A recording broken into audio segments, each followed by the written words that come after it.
ఈ తిరుమల క్షేత్రంలో భక్తులందరూ కూడా రుచి కలిగినటువంటి భోజనాన్ని ఇక్కడ ఉచితంగా పొందటానికి అర్హులే.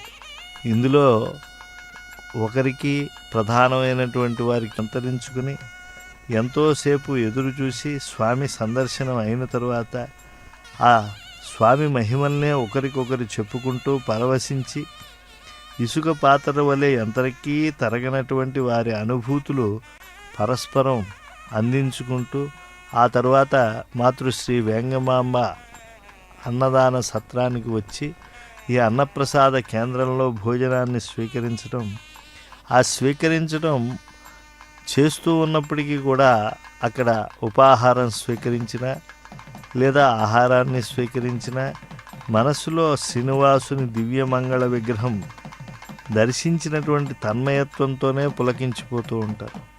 ముఖ్యమంత్రి వర్యులు స్వయంగా వడ్డన కూడా చేస్తూ ఉన్నారు. తన పౌత్రునితో కలిసి కేవలం స్వామి సేవలో మేము కూడా దాసుల్లానే ఉండాలి. ఈ క్షేత్రంలో వచ్చేటువంటి దివ్య ఆళ్వారుల భావన ఇది. నజ్జన్మన ఫలమిదం మధుకైట భారే, నజ్జన్మన ఫలమిదం మధుకైట భారే, మత్ప్రార్థనీయమదనుగ్రహ ఏష ఏవ, త్వద్భృత్య భృత్య పరిచారక భృత్య భృత్య భృత్యస్య భృత్య ఇది మాం స్మర లోకనాథ అని చెప్పి స్వామి నీ దాసులకు ఉద్బోధ చేశారు.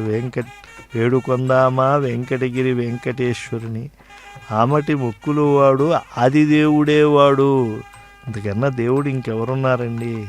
ఈ వీడియో నచ్చితే లైక్ చేయండి. అలాగే మా ఛానల్ ని ఫస్ట్ టైం కనుక చూస్తున్నట్టయితే ఇప్పుడే సబ్స్క్రైబ్ చేసుకుని పక్కనే ఉన్న గంట సింబల్ ని యాక్టివేట్ చేసుకోండి. అప్పుడే మేము పెట్టే ప్రతి వీడియో మీకు నోటిఫికేషన్ గా వస్తుంది. అలాగే ఈ వీడియో పూర్తిగా చూసినందుకు ధన్యవాదాలు.